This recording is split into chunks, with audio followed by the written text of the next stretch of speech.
అలిపిరి దారి ఏర్పడ్డాక ఈ దారిలో ఎవరు నడిచారో తెలుసా? కాలక్రమేణా తిరుమల మహిమ రాజ్యాలకి, రాజులకి కూడా తెలిసింది. అప్పుడు రాజులు, సైనికులు, భక్తులు అందరూ ఈ దారినే యూజ్ చేసి పైకి వెళ్ళేవారు.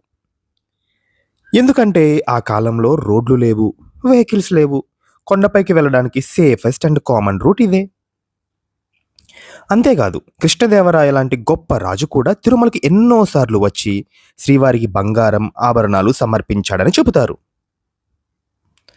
తాళ్ళపాక అన్నమాచార్య లాంటి గొప్ప భక్తుడు కూడా ఈ కొండపైకి నడిచి వచ్చి శ్రీవారిపై వేల పాటలు రాశాడని చెబుతారు. వెంగమాంబ కూడా శ్రీవారి సేవ కోసం ఈ దారినే వచ్చేదని నమ్మకం. అప్పుడు గుర్రాలు ఉన్నా ఎందుకు వాక్ చేశారు తెలుసా? ఎందుకంటే ఇది ట్రావెల్ కాదు, ఇది ఒక యాత్ర. ప్రతి అడుగు ఒక ప్రార్థన, ఒక మొక్కు, ఒక నమ్మకంతో ముందుకు వెళ్తుంది. గొప్పవాళ్ళు కూడా నడిచారు ఈ దారిన. ఈ దారి కేవలం కొండపైకి కాదు, దేవుడి దగ్గరికి తీసుకువెళ్తుంది. గోవింద గోవింద.